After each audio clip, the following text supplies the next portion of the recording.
Good afternoon, everyone, and welcome to another Tech Talk. My name is Jamie Trujillo. I'll be moderating today, and I'm here with the brilliant Kristen Waring. She will be presenting today's Tech Talk, which is titled, Let's Add Some Holiday Fun to Your Virtual Classroom. I just want to remind everybody to please keep yourselves muted. There will be opportunities for you to unmute and ask questions or comment, but while the presentation is going on, if you could just mute, that would be really great. You can, of course, always put your questions in the chat, and I will be moderating that as well. So with that, I will turn it over to Kristen. Good afternoon. Thank you for joining us today. And today's webinar is just going to be kind of fun. We're going to play a little bit and give you some examples of things you can do in your classroom.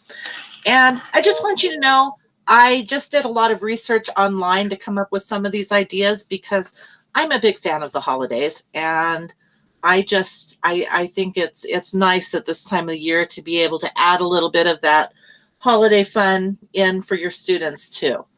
So if you have a Nearpod app, we're going to be using the program Nearpod today. So if you have the app either on your phone or your computer, you can go to that. If you don't, on your browser, you can type in join.nearpod.com. And when it opens up, it's going to ask you for a code, and you can put this code in, the HYKCV. So just if you could let us know in the chat once you're in Nearpod, we'll go ahead and get started.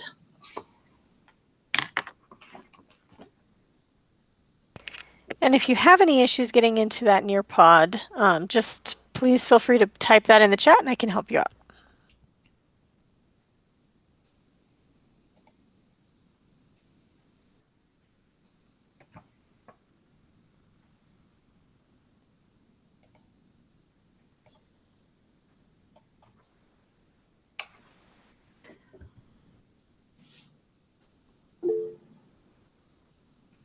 Okay, it looks like Gail is in, so we'll wait just a minute longer and see if Jaden gets in.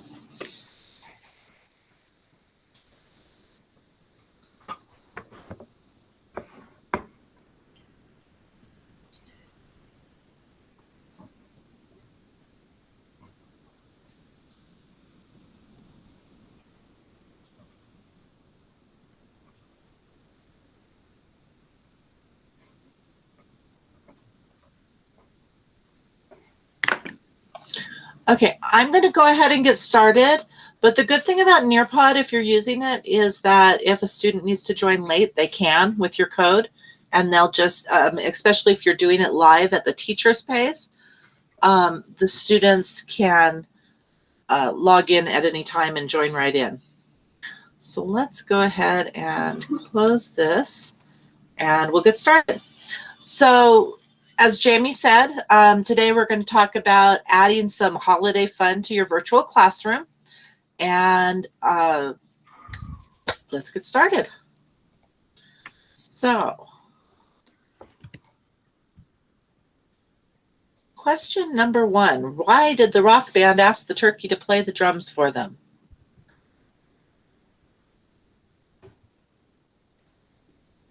If you have your screen up, go ahead and answer right on your screen.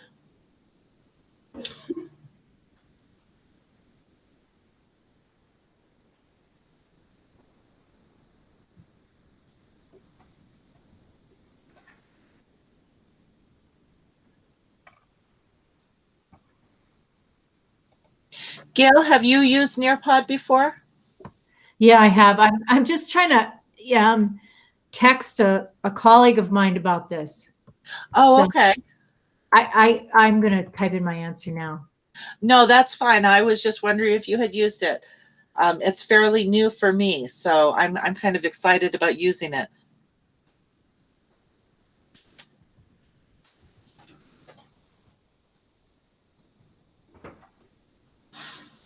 It's kind of new for me too.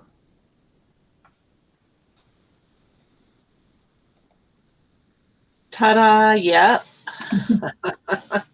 Okay, well, that was an easy one. So yes, because he had a set of drumsticks. So one thing that you can do Just a quick, easy way to add some fun to your classroom is to throw in some random holiday-related jokes or trivia questions or discussion starters. We'll see some others as we go along. But it doesn't have to be an entire whole lesson based on the holidays. You can start something easy like what we just did there, a little joke, and let the students laugh and talk a little bit about it. Or halfway through your math lesson, throw in a trivia question and see who can race to start it or to answer it. You can make them harder than the one I just did too, if you want to. So idea number 2 would be to use an online tool like Nearpod or Kahoot or Quizziz and make a holiday themed game. And remember that it's okay to have fun with your students. You can make a game that's just strictly random holiday stuff, or you can make the game a review lesson and turn your questions into holiday themed questions. So math, of course, is probably one of the easiest ones to turn into holiday themed questions.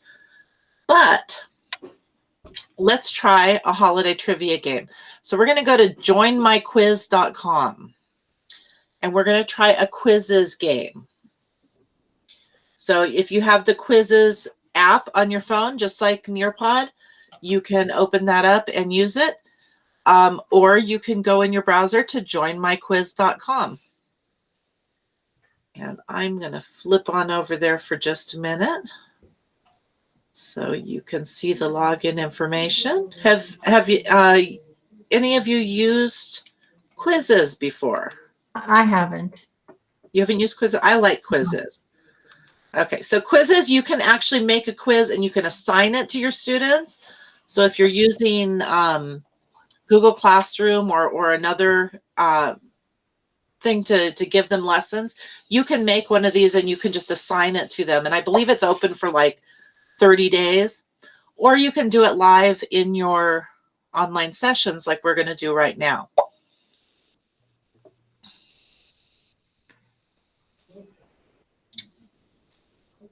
Janet, are you still with us?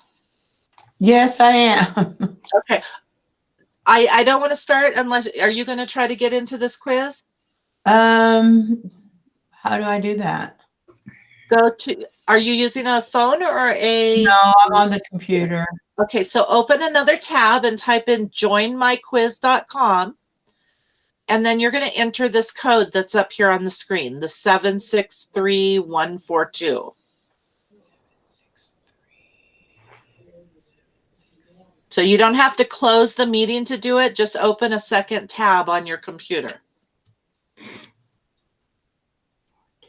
Okay, let me get there. Join my quiz. Oh, nope, that's an app. Wrong thing. Joinmyquiz.com. I'm just laughing because I can totally relate. I think we all can. I'm like, right. All right. It doesn't, I don't know. Let me see. You know, I used There to it think is. with my classes that it was good to try a whole variety of all these tools. But I have discovered that it's nice to find one or two that you really like and stick with them. Otherwise, you spend time explaining every single time how to get into them with your students. So good. I see you all three in here. So let's go ahead and start. This is 10. I believe I put 10 questions.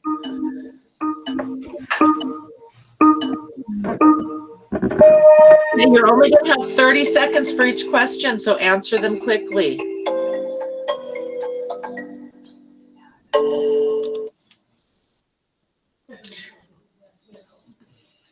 And if you happen to be watching on my screen while you're doing this, you can see the leaderboard. So you can see as everybody answers questions and jumps up, you know, takes first place and second place. So it can be a real competition for your students. Or you can turn your screen off if you would rather not have that for them, and you can show them the results at the end.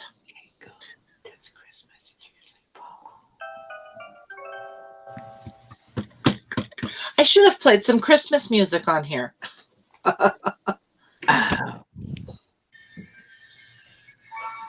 Oh, and now Gail has jumped to the lead.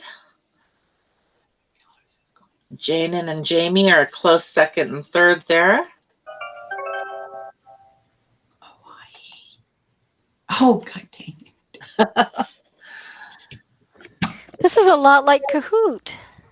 It is a lot like Kahoot, except like it. that you're not doing each question individually.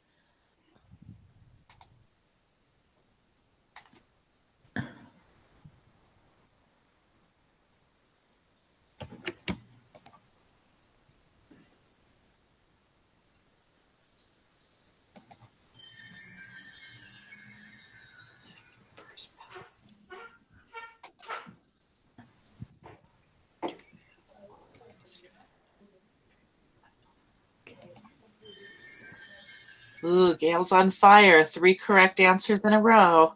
And I hate fruitcake. Oh. I don't know if know anybody if that I've says ever they love actually it. eaten it. My grandma used to make it.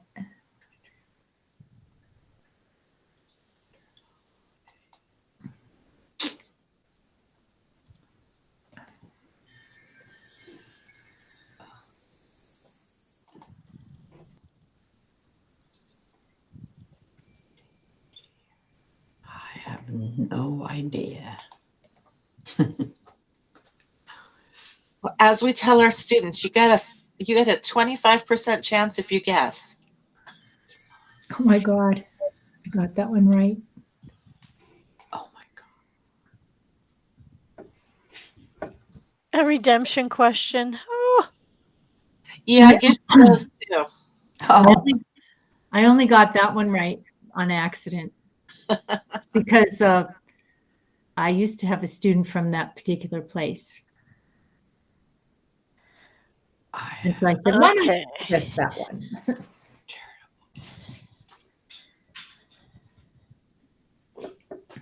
So if you happen to be looking at my screen right now with this tool, you can also see, like I can see that Jamie and Gail are completely finished, and Janen has maybe 1 question left to answer. Mhm. I can see that my students, you guys, have got a 70% accuracy. So that can help me with my instruction as well if you're using this for review. But for Christmas questions, it's kind of fun. So Jamie is in first place. Yay! Gail is in second place. Oh, And Janen in third. But you guys were really close. So if you go back to the screen right now, you can see, since you guys haven't used this tool before, I'll just show you real quick. This is what it looks like on my end. So you can see which questions each student missed. mm-hmm. If I want to, let's see, there was a way on here. Show time taken, questions. So you can go back and forth. You can look at an overview and it just checks off which questions each student got right and which ones they missed. You can hover over them and see what they answered. Okay. Or you can go to the questions, and this is what I usually do. I go over to the questions, and that way I can review them with my students. So let's see, review questions. All right. So what is Frosty's nose made out of? I can see you all 3 got that one correct. It's, oh, you didn't get it correct. Did I say a carrot?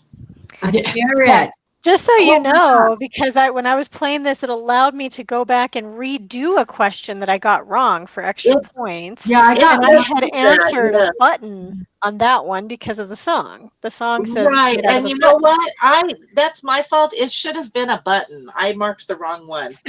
So you got it right the first time, Jamie. Wait, Yes, he has a corn cob the pie right and a answer. button The nose. right answer is a button.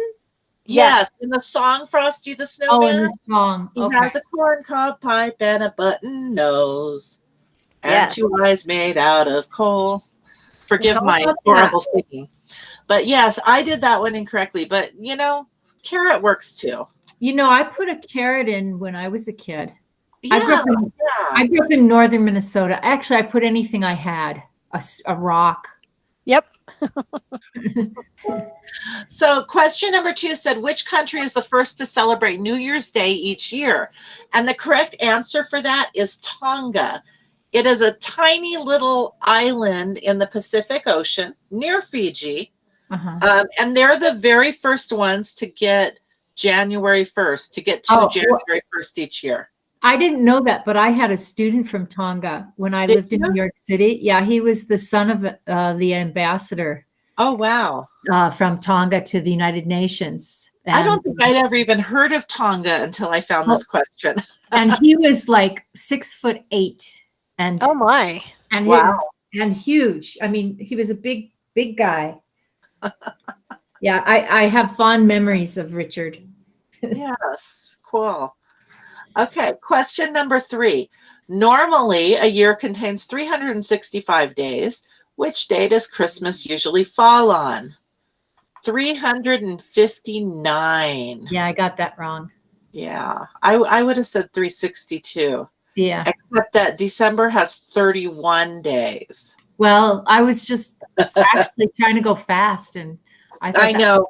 When I first looked at this, I said 362, but yes, it's 359. Okay. What well-known Christmas carol became the first song ever broadcast from space in 1965? You guys all got that right with Jingle Bells. Did you guys guess, or did you know that? I guessed. I guessed it. Yeah, I didn't know the answer to that one either. It seemed to me to be like the most common Christmas carol, and that's why I chose it. Yeah, yeah. Why did the rest of you choose it? I guessed. It was a shot in the dark guess, but because it's such a commonly known Christmas carol. Right. That's the most common one. I mean, the other one, Santa Everybody knows Jingle Bells, right? Yeah. Yes. Okay. But you can see how these, even though these are just, we did a quiz, it's a discussion starter as well. Gets students kind of talking. So which winter holiday is celebrated in nearly every country around the world? 2 of you said Christmas, 1 said New Year's. New Year's is the correct answer, although not every country celebrates New Year's on the same day. Right. It depends on what calendar they're using. But they all celebrate some form of New Year. Yeah, it is in the, like in China, it's like in February, I think, January. Yeah, something like that. Yeah. And well, I know that there are countries that are not Christians, so how they aren't going to celebrate Christmas. True. True. Yeah, the other days are pretty specific. Well, to Rosh Hashanah, I mean, religions. like what countries are Jewish, you know? I don't know. I don't know. Except for Israel. Well, there's Jewish people in. There's Jewish people in many countries, but yeah. Yeah, but New Year's is one that's common to everybody, just at different parts of the year. Right. Okay. In the movie Home Alone, where are the McAllisters going on vacation when they leave Kevin behind? The correct answer was France. They were going to Paris. Yeah. So I only saw that movie once, so I didn't. I'm curious why 2 of you chose Hawaii. Well, why wouldn't you go to Hawaii? And it's also different. It's also different than, you know, all the other ones are Europe, and that one is different. That one isn't. Yeah, so that's kind of why I put Hawaii in there. I was thinking the same thing. If somebody hadn't seen the movie, I didn't. They might think that's the right answer because it's the oddball. Right. Okay. Boxing Day is a British holiday that celebrates what? And that would be charitable giving. So right. That's awesome. Did you all know the answer to that? Or did you guess? Guessed. That was a guess. That was a guess. I knew it. I used to go to Canada a lot. They celebrate Boxing Day. Yeah, That's I heard that too. Yeah. Mm-hmm. Yeah. So yes, charitable giving. So they box things up and give them to charity. Or, well, actually, it originally was that the aristocracy in Great Britain boxed up all their leftover food and gave it to their servants the next day. Oh, okay. That's interesting to know. that makes sense. And it's kind of morphed into something a little different. Mm-hmm. Cool. So yeah, you could even use this as a lesson. I know I just learned something, so. Yeah, it has nothing to do Yes. with boxing, right? With actually hitting each other with padded gloves. Okay, what holiday edible is known for its long shelf life? That would be fruitcake. Although I imagine candy canes would probably last an awful long time too. Yeah, well, Yes. fruitcake lasts a long time, and you want to know why? Who wants to eat it? Yes, exactly. I don't like it. Although, I've heard that there are some people that really, really do. That it's like I'm their sure favorite there thing. are. I'm sure there are. Okay. Next question. In the early 1800s, the gingerbread house was inspired by what fairy tale? And that would be Hansel and Gretel, because they went to the gingerbread house where the Wicked Witch tried to eat them. Right. Yes.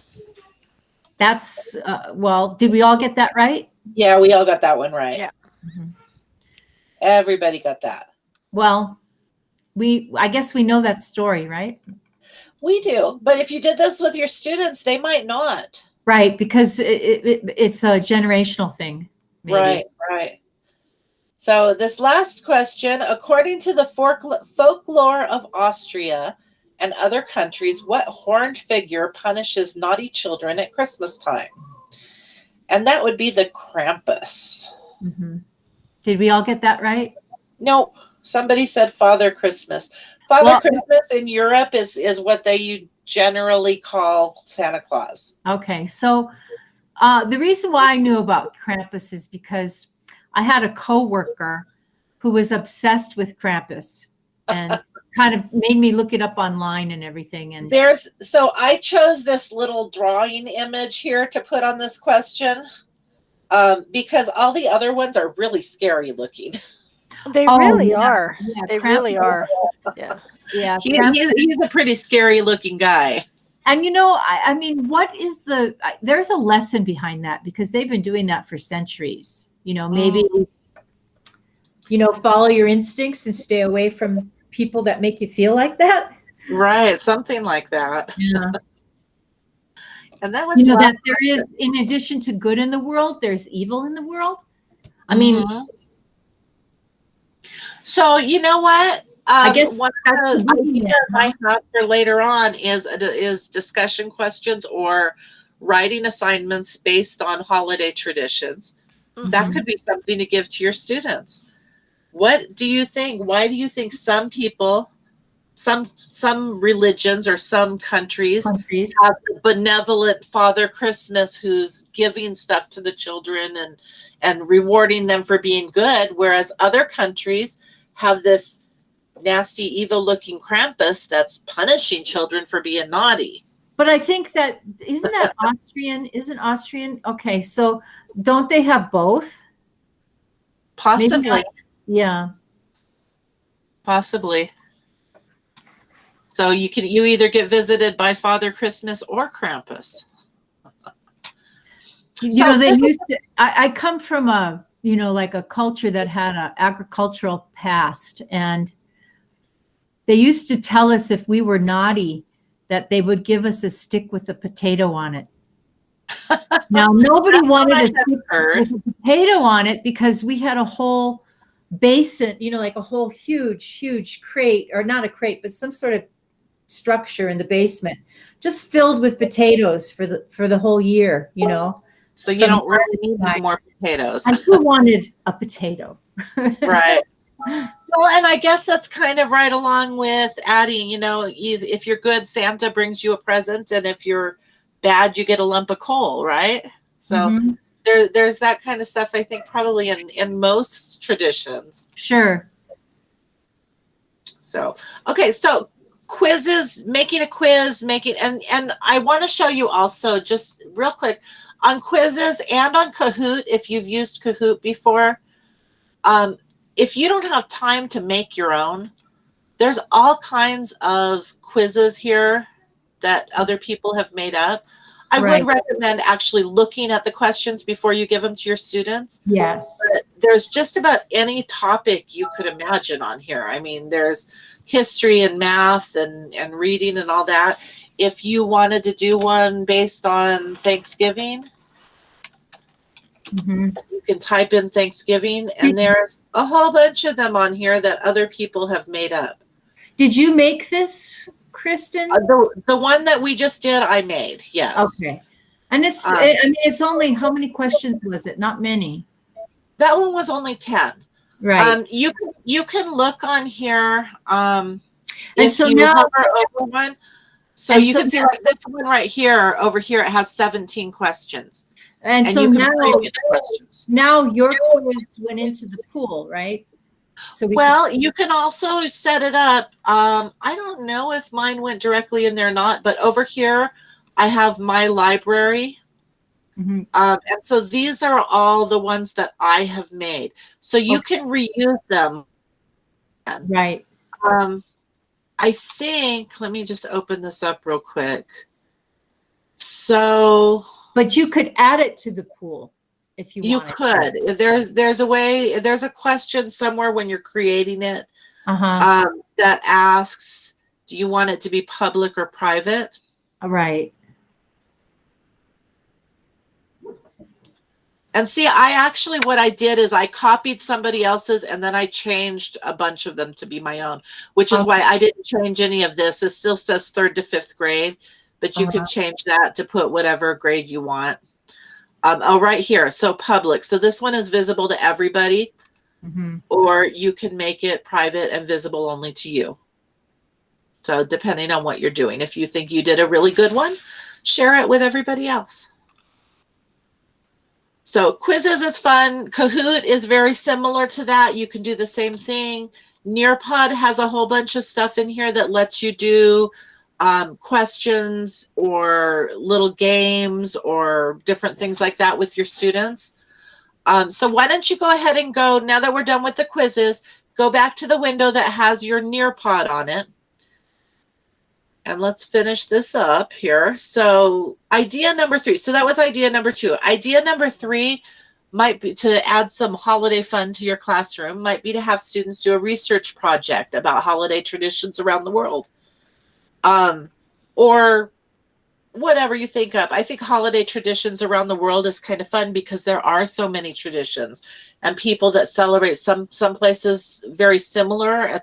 Some places have a whole lot different, just like we were talking about with Santa and Krampus and you know, how different places do different things.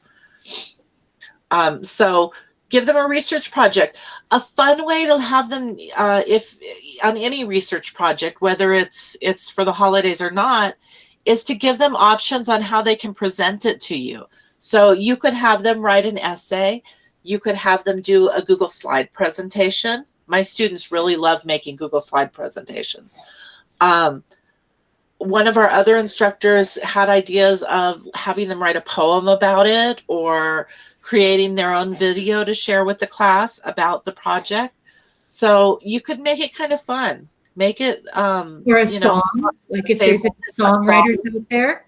Yeah, you know, let them use whatever tools, you know, float their boats, right? You know, let them have a little bit of fun with it, especially if you're doing it as a holiday thing and you want to make it a little less strenuous and a little more fun. So yeah, lots of different things, but have them do a little bit of research and create their own knowledge.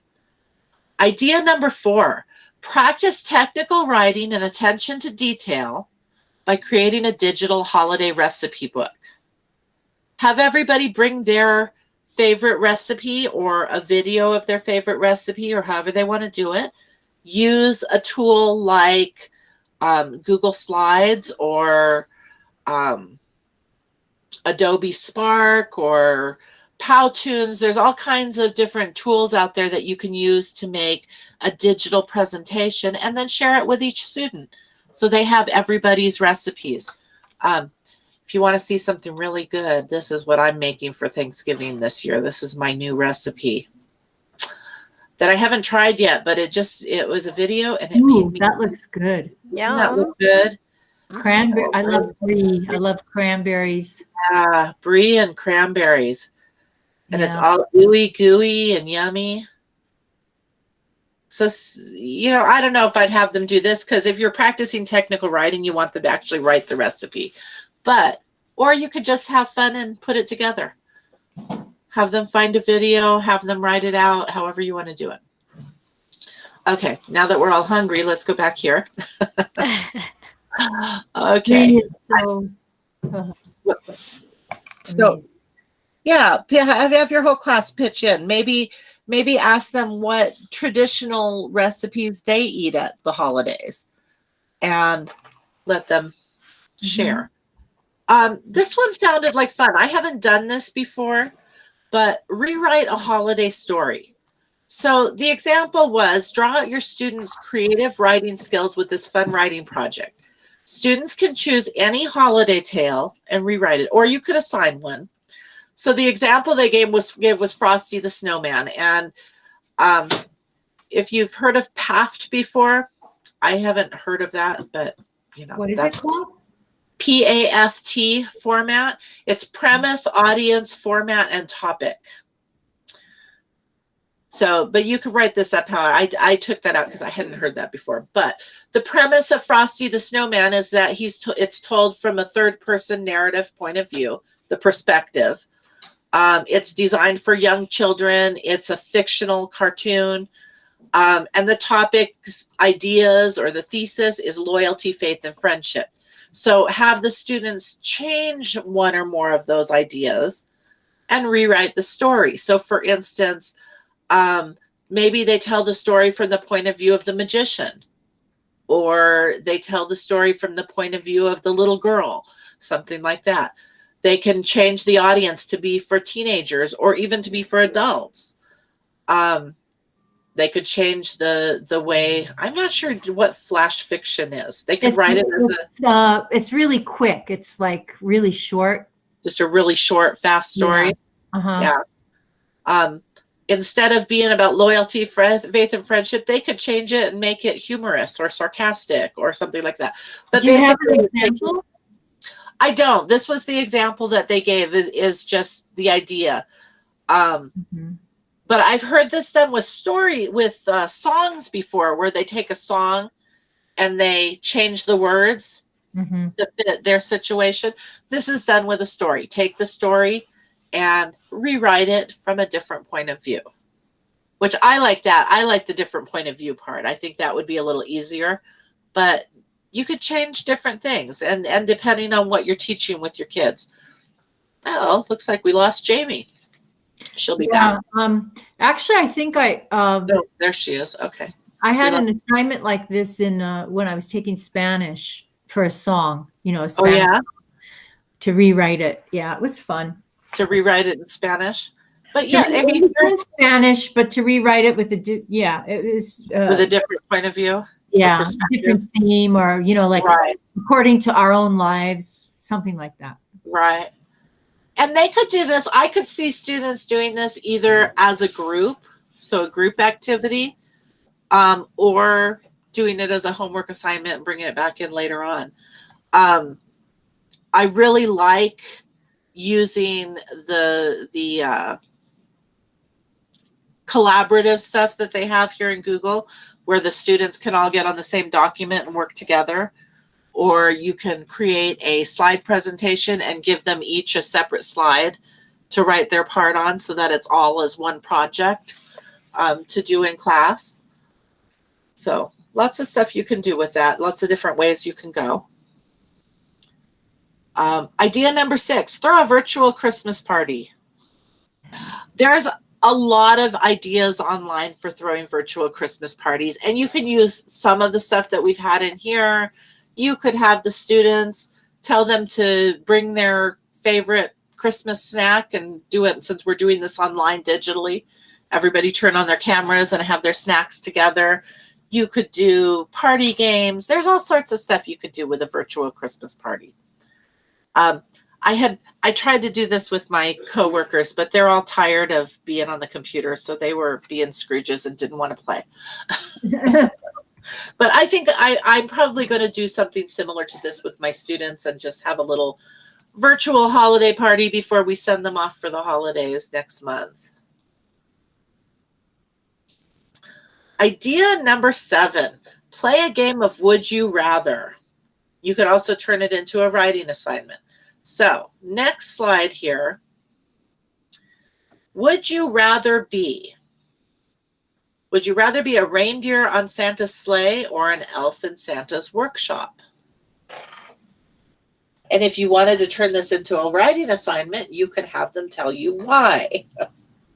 Oh, that reminds me of that song, that really old song. Would you rather swing on a star, carry moonbeams home in a jar? Yeah, I had forgotten about that. That was one that was like pro-education. Right. Probably from the 1930s or something. So it looks like we've got, one person answered. Jamie, are you going to answer? I did answer. It was me that answered. Gail, are you going to answer? Is that on Nearpod? Okay. Yeah, it's on Nearpod. I would rather be a reindeer. Aha, you and I are on the same page. Oh, there, you'd rather be a reindeer. Sure, it's more exciting. I don't know. I've always wanted to work in Santa's workshop. It looks like a pretty cool place to work. I don't know. Landing on rooftops. Having jingle bells flying through the air, seeing all different places. But you never get to stop and enjoy the places because he does like the whole world in a night.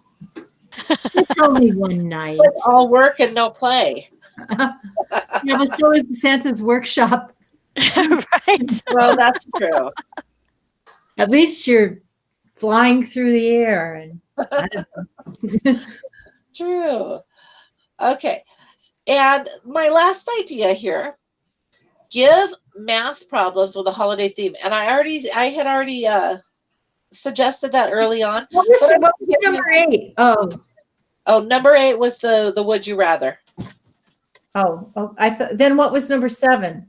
Oh, did I miss I guess I missed number 8. I don't have a number 8. I have a 7 and a 9. Whoops. Apparently, I need to go back and do math better. Yeah. That's one of the math problems. That was one of the math problems. Were you paying attention? That was the math problem. Were Gail. you paying attention, and did you miss the number by the missing number? So number 9, I'm going to give you a math problem here. How many gifts in total were given in the 12 Days of Christmas song? Oh, God. If you would like to figure that out, you can use a calculator. See if you can figure out how many gifts in total were given on the 12 Days of Christmas. And if you really don't want to figure it out, you can tell me and I'll tell you the answer. Don't tell me. Okay. I'm trying to do it by hand. I cheated and used a calculator, but I have an answer. I'm just not going to say it tell for me. Gail. I won't say it. Don't worry, Gail. I won't do it. You'll see how my adding skills are.